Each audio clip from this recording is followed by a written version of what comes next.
Good afternoon, everybody. This is Steve Wilson from the Illinois State Water Survey. I manage wateroperator.org, and we're here today for a webinar on non-community water system resources and the class that we've developed through our funding through EPA for non-community water systems on groundwater and wells. So, Jennifer Wilson is on the line with me. She is our communications coordinator here at wateroperator.org. And if you have questions during the webinar, you can use the question box or the chat box on your GoToWebinar screen to provide that information. And she will track that, and we can answer those at the end. Okay, so getting started here. What is wateroperator.org? Well, it's a resource for water and wastewater operators and public water systems. And it's a program that's ran at the University of Illinois by the Illinois State Water Survey, along with the Rural Community Assistance Partnership, RCAP, with funding to RCAP through US EPA. And so the website's been around since about 2009, and it's basically a clearinghouse of information. We link to training events and resources from a number of organizations, 800 plus organizations around the country that are all providing resources or training for operators. And so we put out newsletters, we have a blog series, and we also have this free well care class, which we're going to talk about today. But it's really a one place you can go to find information related to your water system. And there's also on the bottom of the front page, if you go to wateroperator.org, there's an email address and a phone number. You can call us or email us, and we will find the information for you. So it's part of our responsibility. It's all free. There's no registration, and it's just meant to be a publicly available resource where we do all the legwork, basically, to find information for you. So, Jennifer, are you on the line? Yes, so. Okay. So a little bit about the water survey. The Illinois State Water Survey has been around since 1895. We came into being because of cholera and typhoid outbreaks in Illinois, and it was created at the University of Illinois initially and became a state agency to evaluate water quality in the state and look at public health issues. And we've grown since then. We include, we have a research and service and data collection arm, if you will, where we house the state's well logs. We also have a public service lab that does water quality analysis. And we have scientists in groundwater, surface water, atmospheric sciences, and chemistry that do applied research to benefit both the citizens of Illinois and the country, as well as provide service for related activities. And one of those, this class we're going to talk about today on wateroperator.org was actually based on a program we have for private well owners on how to be a better steward of their well. And it kind of comes out of the work we do here working with well owners across the state of Illinois. Just as an example, this is a map showing typhoid outbreak in May of 1916 from Pana, Illinois. This is just an example of what's in our records and some of the things that were done. Even if you can see in the middle there, it says Pana Ice Cream Company. In the end, it was traced back to the Pana Ice Cream Company. So that kind of investigative work, looking at water quality issues, is how we started. And I've already mentioned some of the other details about us and the type of work that we do. So related to the credit for the class that we're going to talk about, it's a 6-lesson course on groundwater and wells. We currently don't have pre-approval with state agencies for non-community systems or just for operators for their CEUs, but I think we'll have an agenda and attendance certificate available. You can email us if it's not in the handout section right now, and I forgot to load that stuff. I apologize, but you can email us and we can send it to you, and we'll go through what's there. And as far as credit for this webinar, you can also contact us about that.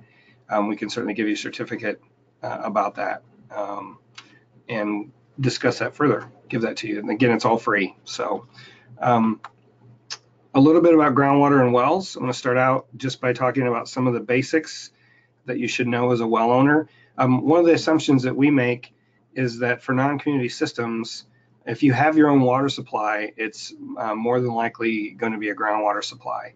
We don't see a lot of non-community systems that use surface water. I'm sure there's a few, but the vast majority are on wells. And because you're not in the business of being a water operator for like a community water supply would be, non-community systems have other challenges in that you're not necessarily an expert on wells or groundwater or even water operations. You're meeting compliance issues. And so what I hope to do today is just give you some basics, information about your well, and direct you towards this class that'll give you a little more information, help you understand what you need to be concerned about related to water quality, best practices around your well, things like that. So there's really two issues that are the most that all this comes down to. One is public health protection for the people that drink the water at your facility, and two, source water protection, doing things that ensure that your source water, your aquifer or your shallow groundwater are properly protected and from surface contamination. And so really all the work we do is related to trying to ensure safe, potable water for everyone. And this is really, the meat of what it comes down to. Many times that's overlooked just because it's not flashy. What we hear about are drought issues, or flooding issues, or contamination, like when Flint, Michigan happened, or other, right now, one of the bigger issues are perfluorocarbon, PFAS, and those type of compounds. And so those issues in the news give me and us a chance to reach out to more folks who might be interested because it's in the news. But really, these things are either rare occurrences or they're based on a specific area and not necessarily the general problems that a lot of well owners have. And that gets back to really these things. Poor well construction. When wells are, in most states, wells have been grandfathered in based on well code. And so ensuring that the well is properly constructed, it's properly sealed at the surface. The other issue becomes proper maintenance and understanding what maintenance issues there are. Because you're a non-community system, you do have to sample regularly, but there's understanding what your issues might be certainly help that. And it wasn't that long ago that non-community systems had a very small set of things they needed to test for. And the third one is really well owner knowledge, just understanding your well, where your water's coming from, what issues you might have based on the type of well you have, and understanding your local geology to understand what kind of risks there might be from surface contamination. And so these are what we see as the most common issues when a well may not be in compliance, or it may have some kind of result that's that shows a contaminant of some sort. A little bit about geology in general. So your well is getting water from the ground. It's saturated. So if the square that's on this diagram is sand and gravel, and you can see a blow up on the right, it's the space between the sand grains where the water is stored. So if I had a 100-foot thick aquifer of sand and gravel, the amount of porosity is the amount of space between the grains. A good way to explain it is if I had a jar, a mason jar full of sand, what percentage of that jar is actually sand grains and what percentage is actually air or water if it's full. It's about 30% for sand and gravel, a really fairly uniform sand and gravel. So if I have 100 feet of sand in an aquifer and it's completely saturated, if I took all the sand away, there'd still be 30 feet of aquifer there. And when you extend that over miles, you could see that as an aquifer can have a huge quantity of water available to your well in some cases. So porosity is one way that we measure volume of how good an aquifer is, how what the porosity is, and I'll show some other examples here. But bedrock aquifer may not have near the porosity or so available water that a sand and gravel aquifer would. So as an example, the top three pictures here are unconsolidated aquifer material, which means it's above bedrock. So in glaciated areas or along river bottoms where there's sandy areas, that would be this porous sorted sand material. And again, water can freely flow between the sand grains. And so when you put a well into a well sorted sand, like the middle diagram on top, you can pump a lot of water with little drawdown, which is why you see larger capacity wells, community wells, irrigation wells, wells that pump over 1,000 gallons a minute are sometimes in these river bottoms or in large sand and gravel aquifers that extend in the northern third or so of the United States. Contrast that with bedrock, which are the three bottom pictures here, and fractured rock. Typically, the water is flowing between the blocks of the actual rock material. If it's sandstone, it may have some secondary porosity in the sandstone, which sandstone is a cemented sand, basically, that's bedrock. But most bedrock doesn't really hold water within the rock. It's only in the fractures that are associated with the rock. So you can have on one extreme granite, the picture in the middle, where the porosity may only be 0.5 or 1% of the total volume of an area that's actually fractures. And so it depends on how interconnected those fractures are and that sort of thing. Versus, caverns, you can have large caves and limestone, Mammoth Cave in Kentucky and areas like that, where it's more been dissolved by water action. It's created large crevices. They're very interconnected. And so you can also have a large amount of water there. The problem with those sorts of caverns is that they typically have a source from the surface. So they're open to the surface. And so they typically have more contamination issues. So bedrock can really vary from a huge porosity, meaning the amount of space available for water, to very limited, like in granite in this picture here. And the other part of the equation, if you're trying to figure out how much water your well might produce, is the permeability, which is kind of a measure of velocity. So in a large gravel, the picture on the upper left, water can freely flow through that gravel. Water flows based on pressure. So if I pour water on a table and then lift one end of the table up, water flows to the low end and falls off the table. So it's because you've raised the pressure. It's higher up on one end, so it flows downhill.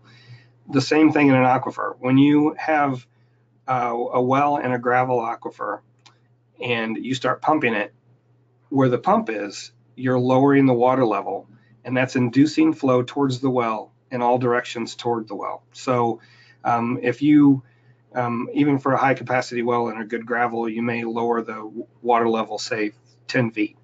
That means all around the well, the water's higher and it's going to flow down and try to fill that back up and make it level again. And so how fast it can get into your well is based on the permeability of the aquifer material, or the gravel, sand, silt, or clay. So there's two types of material. There's that are general terms.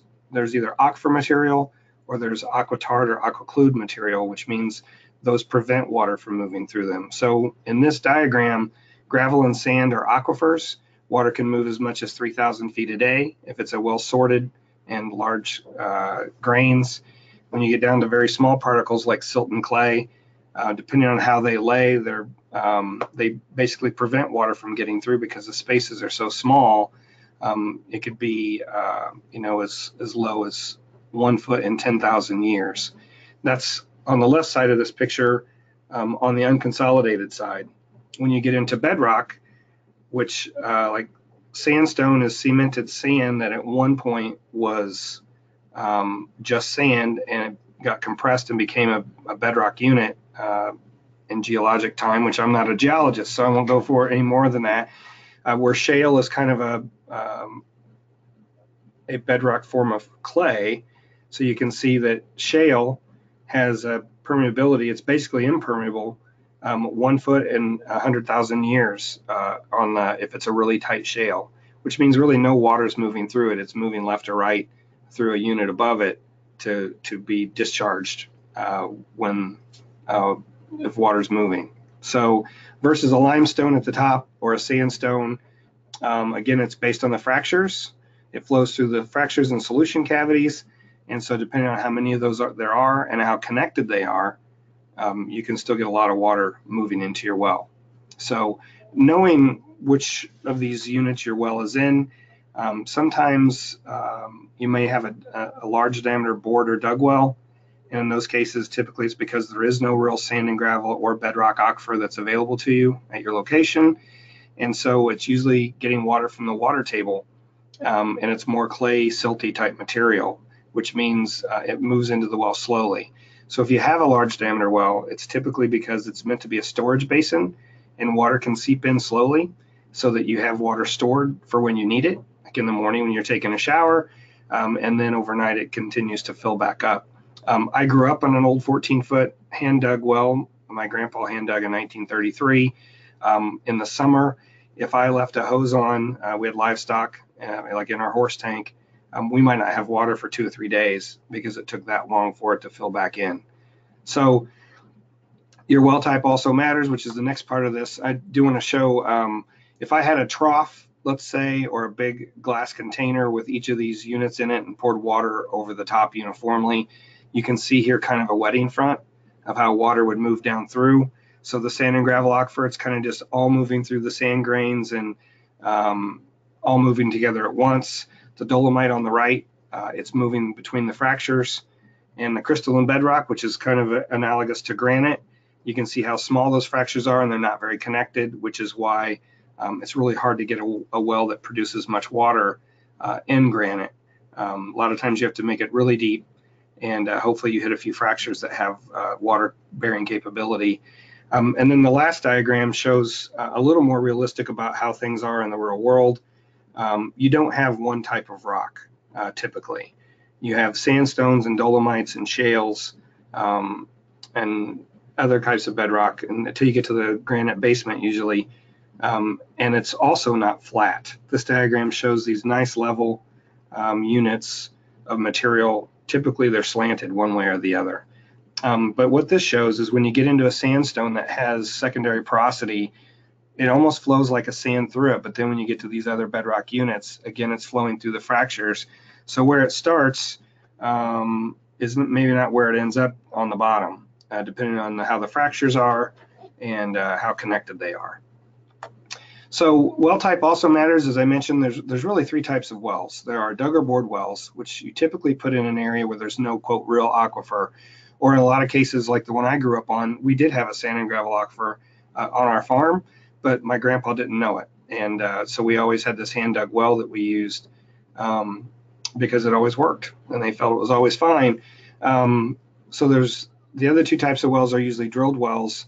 That should say drilled, not driller, either in sand and gravel or in consolidated bedrock. And I'm going to talk about each type.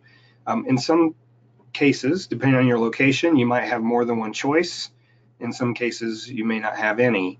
And it's just, it's really dependent on the geology and the local geology, and also, rainfall patterns and things like that, as far as how high water table might be or how much water is recharged in the aquifer where you're at. So the best thing is hopefully you have a well log that you can look at and understand where your well's at, if it's in sand and gravel, if it's finished in sand and gravel, does it have a screen, where's the screen at, all those things matter. So dug or bored wells, I already mentioned, you can see in this diagram underneath the 2 gentlemen there is a 3-foot diameter hole that bucket just pulled dirt out of. They're using a big auger rig. They're drilling a probably 3.5-foot hole there, and they'll fill that in the end with concrete tile. And that's typically, these days they're using other things as well. But there's 4-foot sections of concrete tile. You lay them in vertically, and at the seams where those come together, they don't cement those. They're just left to sit on top of each other, and that allows water to seep in at those seams. Sometimes you might run into a 2 or 3 inch sand stringer or a sand lens in this type of material that provides most of the water to your well, and that could extend for miles or maybe only 100 yards. I mean, there's no way to know. Geology is that complicated, and especially like in this case, this is glacial geology. So it's, it varies from location to location. But the large diameter, again, that part of it is done to create space for water to seep in and basically store water like a cistern would do. I mentioned granite earlier. We had a well owner contact us who lived on the western slope of the Rockies, and his well was in granite, and it would only pump half a gallon a minute. So he basically, he installed a large cistern that his well pumped into. So he used his well, and it basically pumped nonstop, half a gallon a minute, into a cistern, and then he had a pump in his cistern that pumped into his house and kept his water pressure. And that's how he was able to have a water supply at his location. So it's everybody's story is a little different, every well's a little different, and it really depends on your situation. How much water you have, what the water quality is, all those things. And it's, the message here is it's really to your benefit to understand what that is for you. These are 3 examples of old hand dug or bored wells. The one on the upper left is a farm well at an individual home, but I show this example because they've got it covered by 2x10s and some tin sheeting, and then covered, held down with concrete blocks. It's not all there. There's places where snakes, rats, everything else, insects for sure, can all get in their well.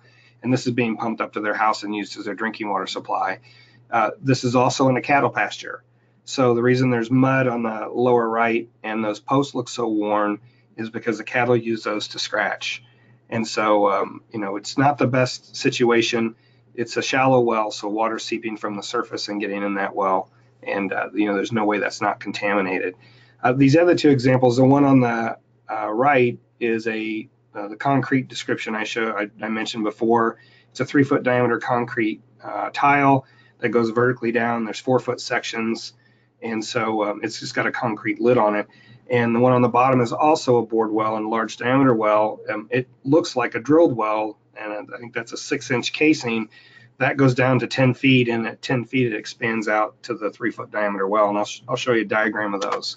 So the one on the left here is the concrete tile that goes all the way to the surface. You can see the 4-foot sections as you go down. It's 36-inch diameter. You can see where the water level is, where the little triangle is there, and water seeping in at each of those cracks. And you can see it shows sand lenses here, and there's washed gravel around the outside to provide even more space for water to be stored. The one on the right is the other type of well design used today anyway for a bored well, and that has just 6-inch or 5-inch pipe, or this shows a 4-inch diameter casing going up to the surface, and the first 10 feet or so are actually, it says clean earth fill. It's meant to be more aquitard material like clay or clay silt and things that don't let water run through them as quickly, so that you're providing 10 feet of protection before you get to the water bearing part of your well. And that gives a little protection from the surface. So your pump's down at the bottom on both. It's still using the same sand lenses to provide most of the water in those cases. And it's, again, just a little bit better design because it provides a little bit of safety from the surface. Now the one on the left does show 6 inches of concrete around the annulus of the well for the upper 10 feet. And that's certainly a good practice, or some kind of grout to prevent water from flowing, getting in along the casing. So sand and gravel wells, which if you finished in a sand and gravel aquifer, your well has a screen. So this is a picture of a well screen, and it lets the water in and keeps the sand out, which is why those slots seem so small. So what the driller does is basically take samples as he's drilling, and when he's in the aquifer, he'll look at the size of the sand grains and then determine a slot size that he needs and use a well screen that's appropriate. You don't want to use too big a well screen if you have fine sand, because then your well will pump sand, it'll ruin your pump, your well will fill up with sand. You don't want to use too small if it limits flow. So it's really sized based on the grains, and usually you put a gravel pack around the screen that's all uniform size material, and that helps weed out the fines before they can get to the screen. That's why you develop a well after it's been drilled, to get some of those fines out that are near the well. And that way, once you start, when you put your pump in and start pumping, you won't have those issues. Typically, sand and gravel wells are high producing, just because of the nature of how easy it is for water to move through sand and gravel. Where that wouldn't be the case would be if the size of the aquifer extent is very limited. It may be 15 or 20 feet of sand right where you drilled the well, but that could pinch off in less than 100 yards.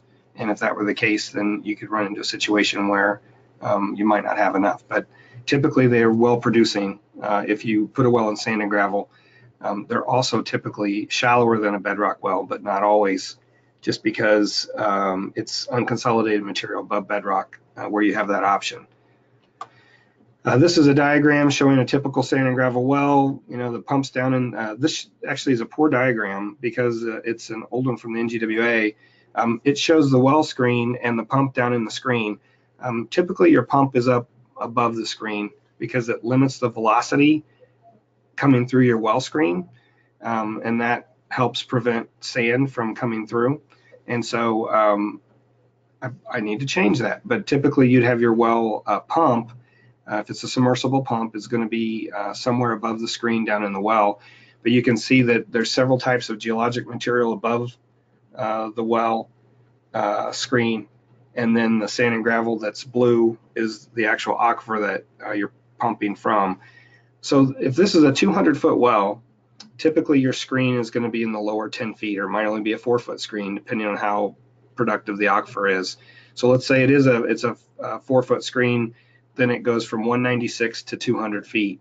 So the thing about a sand and gravel well is it's solid casing down to the screen, which means water only gets in your well from 196 to 200 feet in this example. So that's a good thing. That means that anything on the surface has to travel through 196 feet of material, varying geologic material, to get to your well, to get in your well. And that makes it very protective from surface contamination as long as the well's properly grouted in the annulus, which is the area between the borehole and the well itself. You fill that in with clay so that water can't seep down along the well casing. And typically it's a pretty good design. Now, if you don't have a sand and gravel opportunity, if you will, but instead you have a bedrock well, the difference really is that typically you only seep the casing 10 to 20 feet into bedrock. That's not always the case. Some types of rock are very friable and you have to use casing all the way down, but most wells are installed where the casing only goes 10 to 20 feet into bedrock.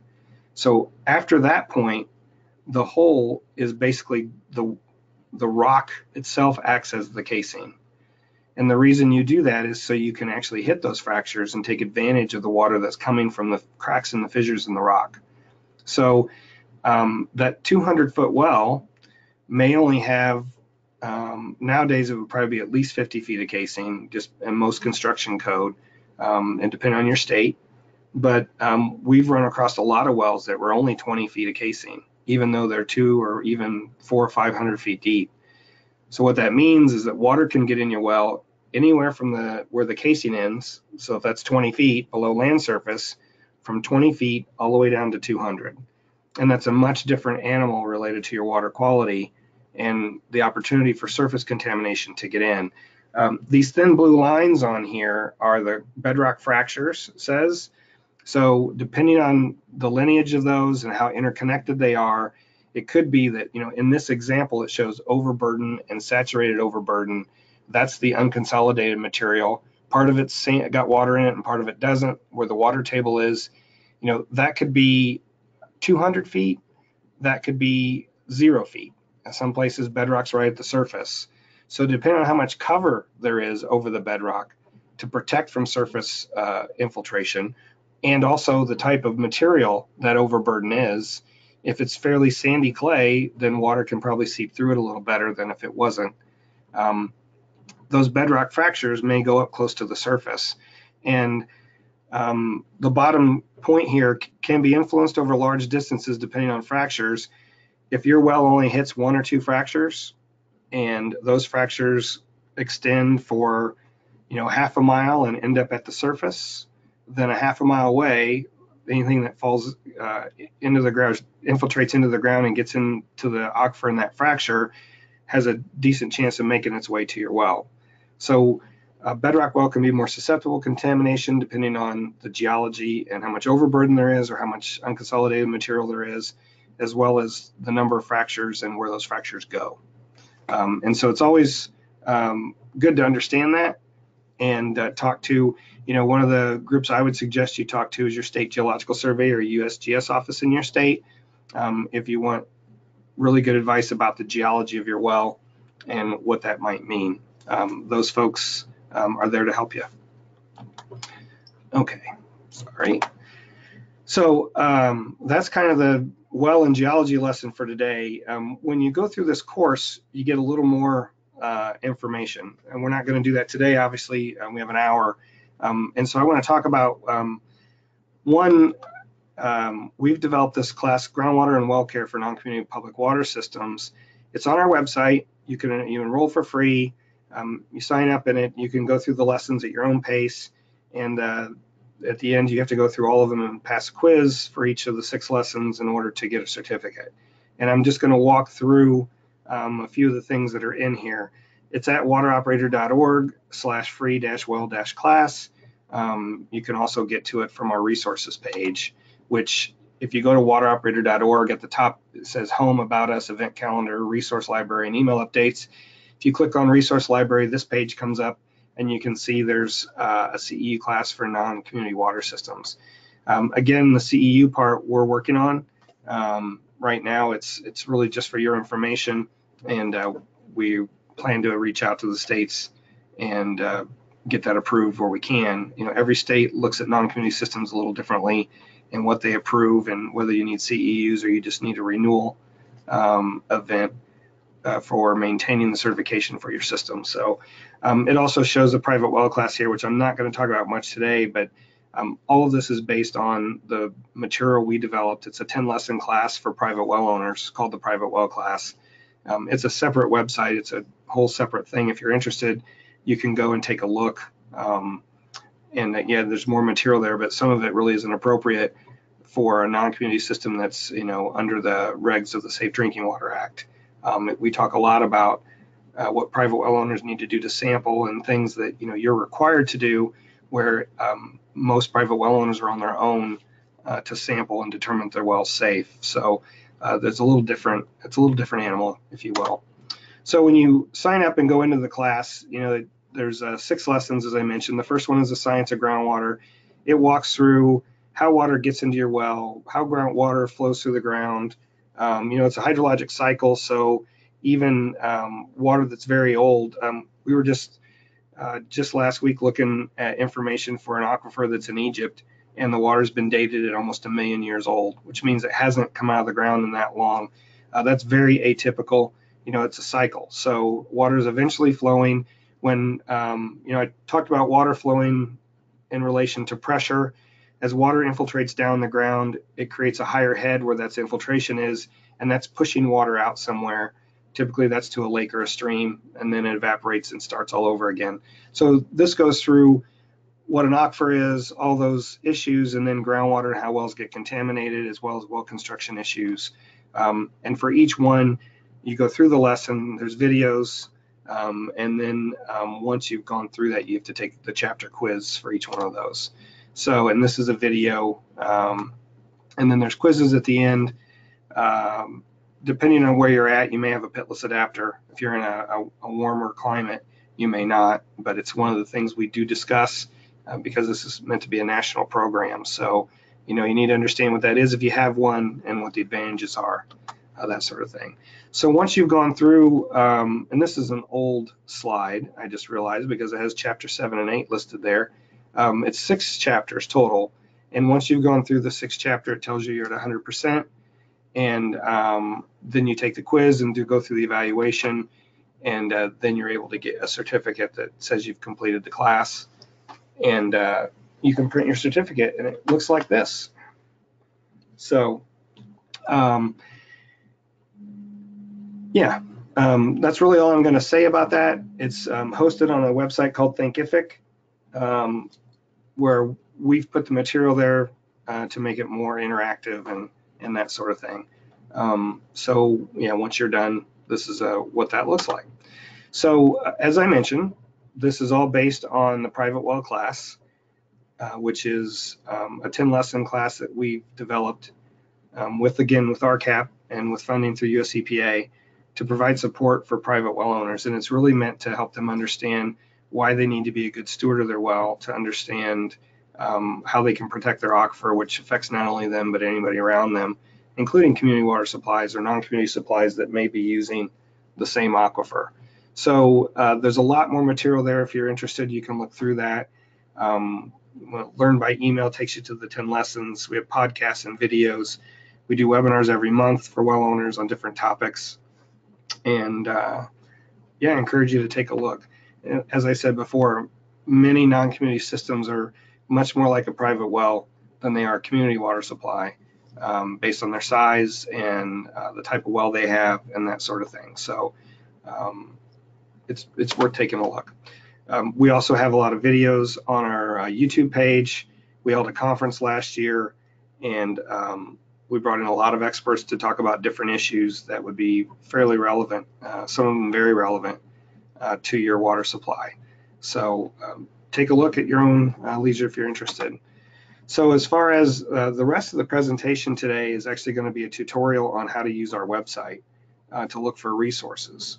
So typically, if you're a non-community system and you have a licensed operator, he may be a contract operator for you, but also run a community water system, or you know, is doing all the work for your supply.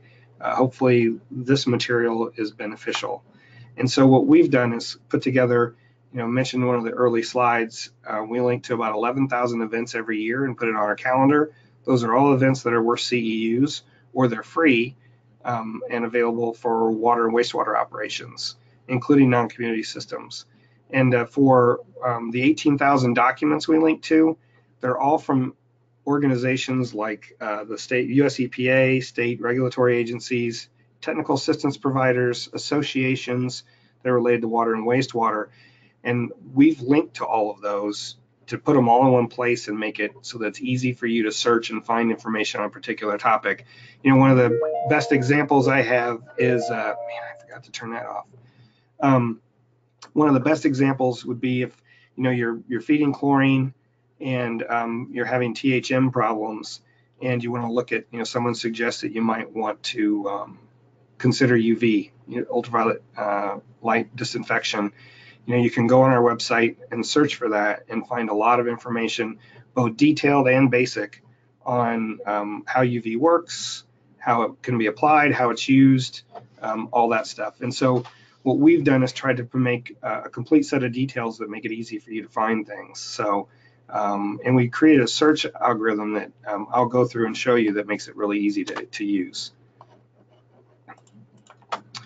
So this is a front page for wateroperator.org. And again, we have a calendar. You can search for training events, resources, and we also put a lot of information out there. My staff go out and find information on particular topics. We write blog posts about it so that all these resources are in one spot on a particular issue. We also put out a newsletter, which I'll show you, I think, towards the end, that goes out every 2 weeks, that provides a lot of resources on different topics and keeps you up to date on what's going on water and wastewater related. So as far as the calendar goes, when you click on event calendar here at the top, it takes you to this page. And most of the time you're going to search for events that are in your state. So if I say Minnesota, for instance, I went to state and then clicked on Minnesota, it shows all the different organizations that are doing training or certification exams, all those things that are going on in Minnesota. And you can narrow that further using the second select button. But if you just click on one of these, like if I click on MAPS on-site O&M training, that was a few weeks ago. I'm using I guess I'm using last month's here. It takes you to a page where we've input all this information and tried to provide you a nice summary of what's there. So for event info, you can click on map-inc.org, and it takes you to their page where you can see about this training, the person to contact if you have questions, and their email address. If there is a fee, it lists it. If it's worth credit and it's listed on their webpage, we list it, but you can go to them and get more information, where it's at, when it starts, all those things. If I want to see everything that we have for Minnesota, not just May, I can click on View List, and it shows me a list. You can see today MAP is doing a wastewater operations training, and if you click on that event, it would also pull up all those details and tell you where to go to get information. But it shows all the different organizations that are doing training, TPC Train Co., Minnesota Pollution Control Agency, Rural Water Association, and the Midwest Assistance Program, MAP, the RCAP affiliate as well. So you can, the advantage here is that we've done the legwork to find all these things and put them in one place, where if you're used to getting training from one or two of these organizations, you may not realize that TPC Train Co. is teaching a basic electricity course, and maybe you're not interested in that, but if you are, or if you have Hawk equipment to do some kind of testing at your facility, Hawk goes around the country and trains, so do several other organizations, and all of that's listed here. You could also narrow it down if you just want to see what MAP's doing in Minnesota. There's the two trainings that were on the 17th in May, but if I say View List, again, I see what's going on in June and beyond. And if I click on the MAP Well Owner Seminar that's this Friday, they're part of our program, or we're part of their program, really, through RCAP to work with well owners, and each of the 6 RCAP regions are doing classes around the country. So I work with Jesse Campbell. He's putting on a workshop in Minnesota that's for well owners, and we've listed it here because, again, a lot of that information is very relevant to you as a non-community system, and this is a chance for you to work with Jesse directly, get information from him, ask questions. He can tell you about all the resources that are available, all that sort of thing. So, and it's not worth continuing education credit, but it's really worthwhile, which is why we list it, and it's also free. So the only things you'll find on our page are either they're worth CEUs for water or wastewater operators, or they're free. That's all we put on here.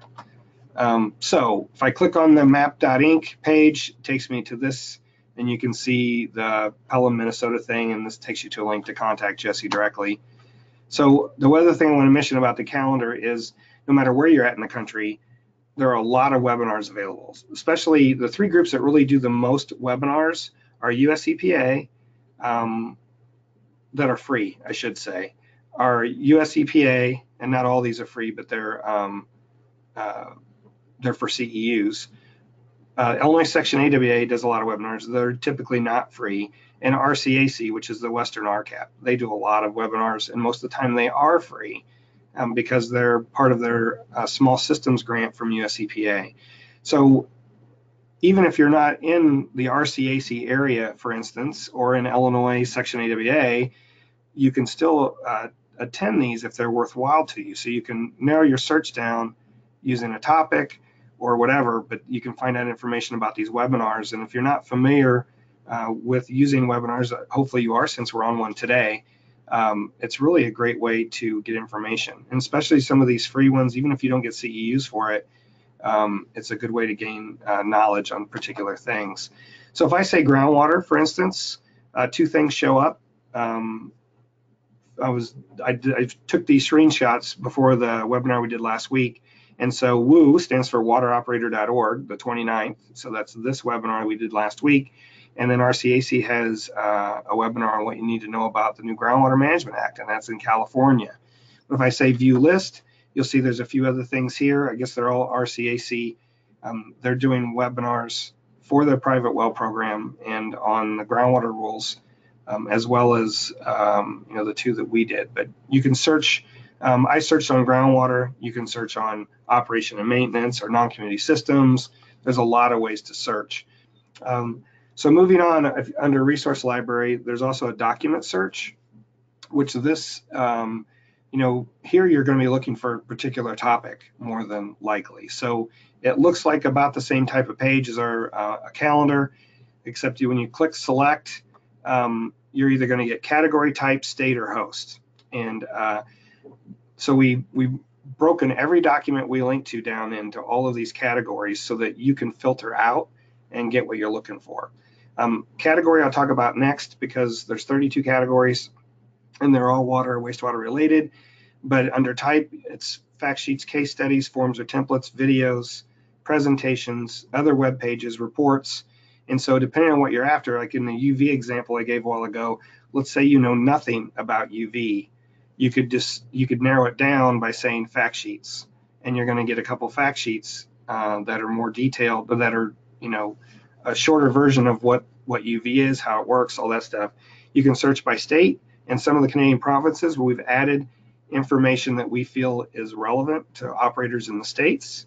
So there's a number of American Water Works Association provinces that have their own quote state association, if you will, or provincial association. So they have resources that are valuable, and so we've linked to them.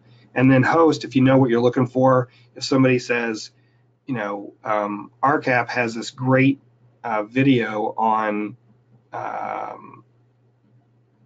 UV or on energy savings, you can go in and you can look for RCAP only. It'll come up with the number of documents they have, and then you can narrow your search down. And I'll go through some examples of that. Categories, though, is where most people start. There are 32 here. We've listed some of them, not all of them. So for wastewater, decentralized and nutrient control, water, arsenic disinfection, we have a category called non-community systems for information that's available specifically for non-community systems.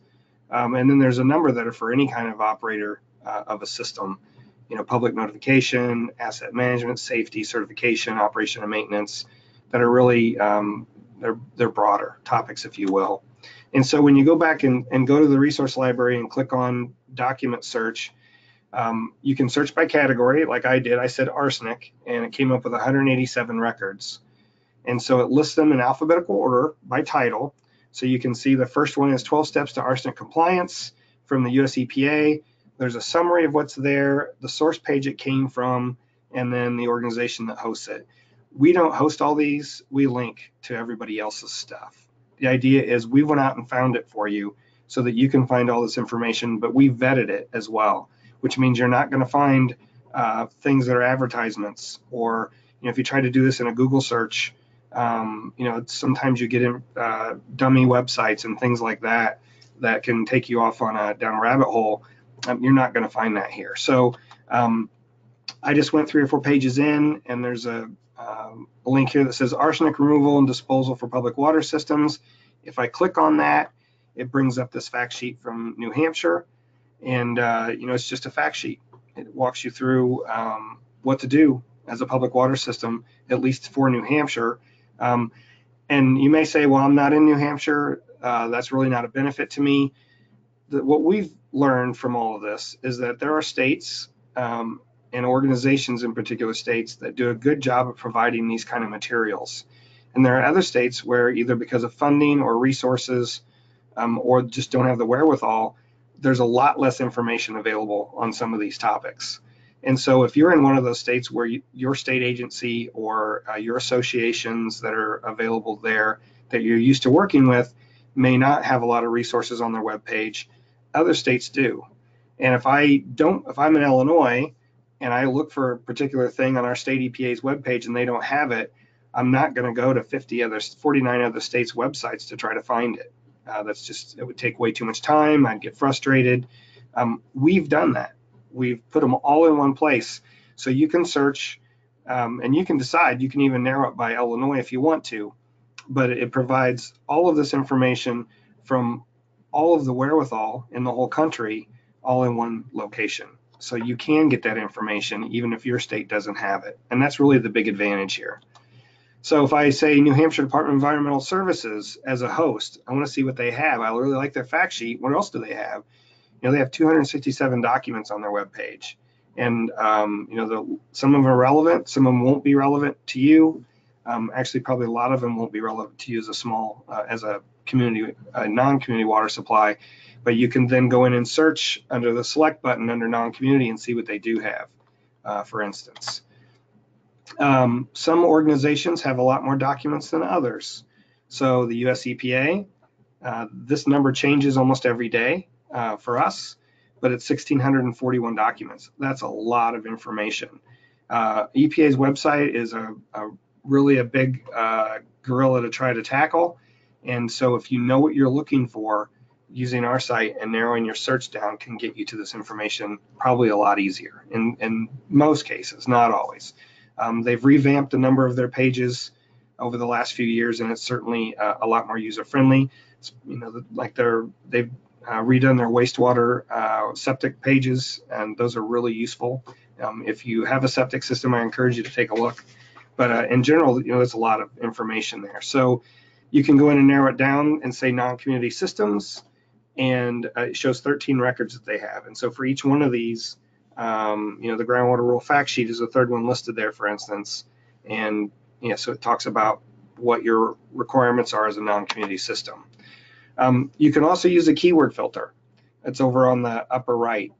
And that's meant to be so you know, for instance, I've selected disinfection byproducts, and I've just selected fact sheets, and I still get 100 documents.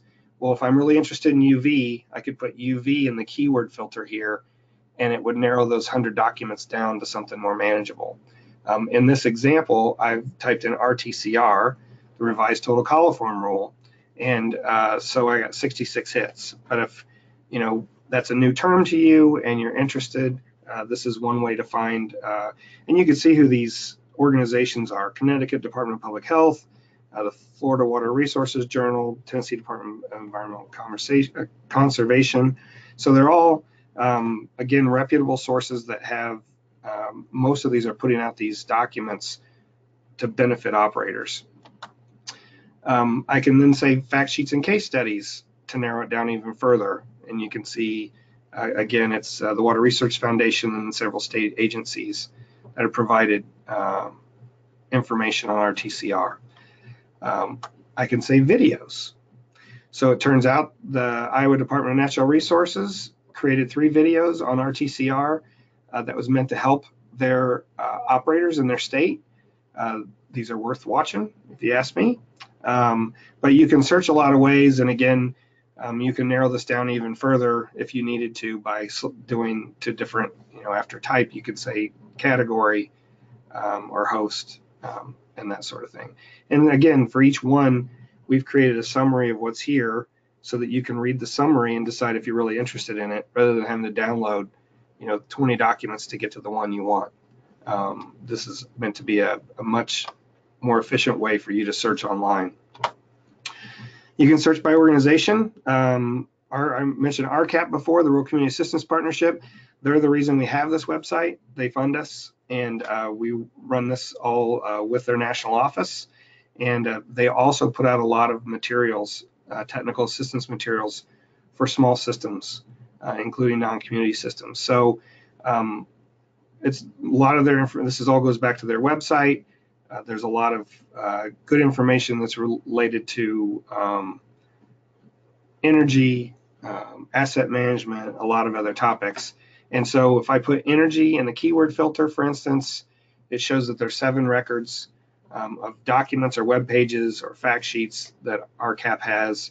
And if I click on the 4th one there, 5 things you can do to save energy at your utility, you know, it walks through, this is a web page that came from, I think, from their monthly newsletter that talks about benchmarking and why you need to know, how old your pump is and some of those things that might be costing you more money because it's not efficient. I mentioned videos earlier. If you search for videos, they're becoming much more prevalent on the web, and you do have to be careful because some of them are sales pitches, things like that. But we watch each one of these and we decide whether or not to put it on our website, and you can search on a variety of topics. And so currently, this is from last week, there are 528 videos. 2 months ago, this was at 400. And so my staff are finding more and more information through videos. And it's interesting, from our private well class evaluation, it's a PDF that gets sent to people once a week over 10 weeks. That's how the 10 lessons are delivered. And in our evaluation, we've had a bunch of people say they don't like to read. They wish we would have this in video form, which we don't, but it just tells you where the world's headed with getting information on the web. So if I say consumer information videos, there's 21 here. Maybe you need to communicate to the folks that, especially if you're like a campground and you have permanent campers, those folks are there all the time. You can talk to them about winterizing and other things to make sure that they're taking care of their system or their trailer. If I say non-community systems, there's 4 here. And I didn't go through those, but they're, like ASDWA has one non-community water system webinar. They had a work group they put together. You can go there and see what they've discovered or learned about, the status of non-community systems around the country. If you say operation and maintenance, there's a lot of videos out there to help with different issues. I always use this one, how to repair a water main break in 8 easy steps. I know that's not necessarily related to most non-community systems, but it's funny if you're an operator. I doubt very many operators would agree that there's an easy way to do a water main break repair. But this is interesting because it turns out that the Village of Downers Grove, which is a Chicago suburb, put this up, and it's actually for their staff. And rather than just share the video internally, they put it on YouTube so everybody could have access to it. And now it benefits a lot of other folks who can go in and at least see the basics of how you repair a water main break. And it's that type of material that we go out and find and put here so that it's available. And otherwise it'd be hard to find those necessarily, or possibly. A few other things. It's almost 2. We have a blog I mentioned, and we try to put things that are useful. Trying to teach people about fats, oils, and grease or other things that you can't flush and why it affects a wastewater system. But you can see on the right here all the categories where we've provided information. You can search through those. A lot of them are links to videos with a description. Some are actually articles that list a number of links to other documents that can be beneficial. Public communication, that's not as much of an issue, but again, depending on what type of non-community system you have requirements for communicating with your customers, and there's also best practices. No matter your situation, it's good for everyone who drinks water from your facility to understand what you go through, what the compliance rules are, and how you can provide information about the good work you do for making sure your water's safe. And that gets towards the bottom here, using social media. I'm sure a lot of you have social media for your business side of things, but it's a good place to put information about anything going on with your water system and what, we did our sampling last week and everything came back fine, or whatever, to build confidence with the people who are drinking the water you serve and that sort of thing. And we do a lot of this work. Our Twitter handle has probably close to 3,000 followers now, which surprises me, to be honest. So if you ever have any questions about the social media side of things, our staff have some experience and can at least talk to you about it, give you some advice, answer your questions. If you want to get our newsletter, you go to the email updates page up there in the upper right, click on that and it brings you to this page. We put out 3 newsletters. The wateroperator.org newsletter goes out twice a month or about every 2 weeks. And then technology news is about new drinking water innovations, and the tribal utility news is really for the 500 plus tribal utilities that are out there in the United States and in Alaska. So it's really worthwhile. You can scroll down this page and see some of the issues. You can click on them. And so for instance, this is a dated slide because it only goes to May 16th, 2017, but now we're up in the 220s, I think, in the number of issues.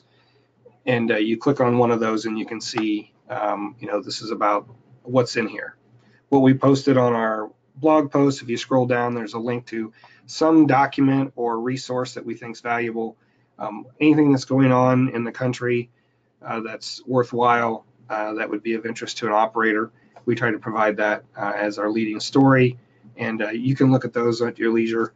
And we've created this texting feature. If you are interested in signing up for a newsletter through your phone, you can text Tapwater to 444999, and it'll lead you through a process to sign up for our newsletter.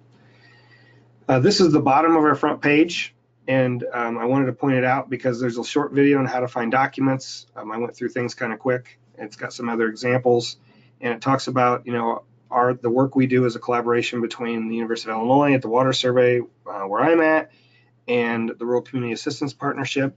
And again, all the funding for this program comes from the US EPA. If you have questions, you can call us, you can email us. If there's a document you're interested in, you can't find it, call us or email us. We'll try to find it for you. If it's a large document that you can't print and don't have a way to print in color, call us, we'll print it and mail it to you.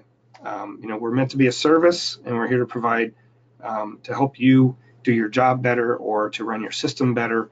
And so, that's what we're here for. So with that, I'm going to see if there are any questions.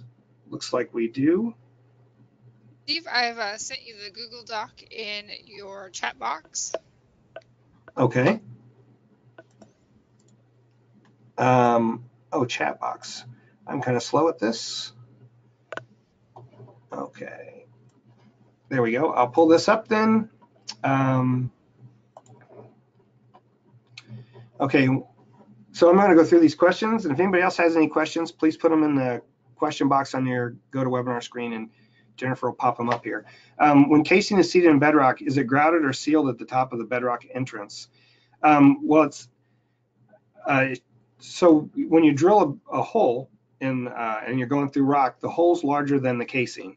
So that space around the casing is called the annulus, the well annulus, and that's typically grouted. And every state has well construction code, but Alaska and Pennsylvania, and they're required by law to grout that. And because if it's for a non-community water supply, different states have more intense rules, if you will, on how that well can be sealed and what it's required in order for it to meet the needs for a non-community water supply. And so you need to check with your state primacy agency, but it is grouted, or it should be, in some cases it may, the grout a lot of times is a liquid cement or clay, but it could also be bentonite chips in some cases. And actually, there's a long story there. The state of Nebraska did a study and found that probably bentonite chips are the best thing to use. And a lot of times liquid grout doesn't stay in the annulus, but it really depends on the formation and that sort of thing. So most states have strict rules on how a well has to be sealed and how the annulus has to be grouted. And it should be all the way down to the top of where it's seated, not just to the top of the bedrock. Am I answering that correctly? Yeah. So in the end, everywhere where the casing is, there should also be grout. So do you have any kind of working relationship with the training programs offered through Wichita State University? If you're talking about the Environmental Finance Center there, yes. We certainly list their training material on our website if it's related to water and wastewater.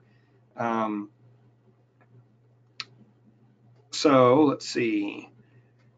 So it seems natural that Missouri could benefit from the perspective of experts that are located both east and west of us. Do you feel the conditions are so similar? They're not similar. Everywhere you go, even within your state, if you're in Missouri, you have a number of different kinds of geology. You have a number of different areas, and I believe part of northern Missouri is glaciated. So and all those things matter. And the more people that you get involved and that you contact and become associated with, the better. I tell folks, you should know who your person is at the State Geological Survey. Illinois has a water survey, no other state does. Oklahoma's starting one, but I don't know it's the same kind of setup as what we have. Your USGS office, your state primacy agency, and your state resource agency like DNR, if they're separate, because those folks, their job is to help you. and to make sure, to provide you information related to the geology or well types and all that stuff. So, you should lean on them. And when you get a water sample taken, even if you do more than you need to for what's required regulatorily, per se, take it to even your state health department and talk to them if it's a different agency. In some states, the state health department is your primacy agency. In other states, it's not. And so, conditions aren't that similar. We certainly have found that out through running the private well class, that it's different in every state based on the roles agencies play and all those things. But Wichita State is one of the environmental finance centers. I know they do a lot of asset management work and work with EPA, I think Region 6. There's even a quarterly webinar they put on for systems on asset management. And that's kind of where their expertise lies. So you should lean on all those folks. Jesse Campbell, I mentioned from MAP. If you're not familiar with MAP, you should be. Missouri is one of their states. Jesse lives in northern Missouri. And in addition to working with private well owners, he works with community water supplies as well. And I can certainly get you in touch with him.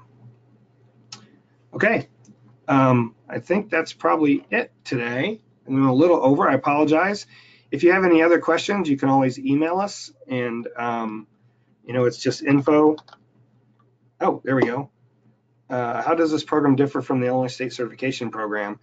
So the Illinois State Certification Program, if you're talking about for sanitarians or for LEHP credit, this is geared towards non-community and community water system operators. It's a shorter version, if you will, of our private well class, which we are an LEHP provider in Illinois. And Jim, I'm going to assume that's what you're talking about. And if you're talking about the certification program for operators, then we haven't talked to IDPH about making this class available for CEUs. What they've typically done in Illinois is they have a 3-year renewal program. And I know 6 years ago or 7 years ago, they had Rural Water teach that class. It was a 1-day class.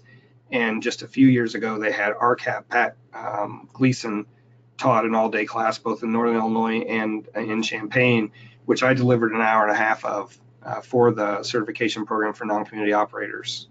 So if you'll email me, since I'm here in Illinois and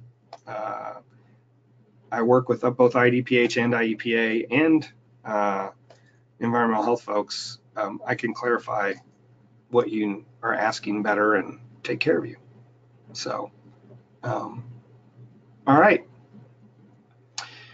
Well, thank you for attending and thanks for your time. If anyone has any further questions, you know how to get a hold of us. You can go to our webpage and like I said, use us. Contact us. We can walk you through things on the website. We can send you materials. We can certainly help you find information and get you to the right source of information as well. So, there's questions we certainly won't be able to answer, especially technical assistance questions that are more qualified for someone who is an operator, who has a license, but we can get you to those folks to help. So, all right, thank you very much. I'm going to end the webinar and hope you have a good day, and I appreciate your attendance.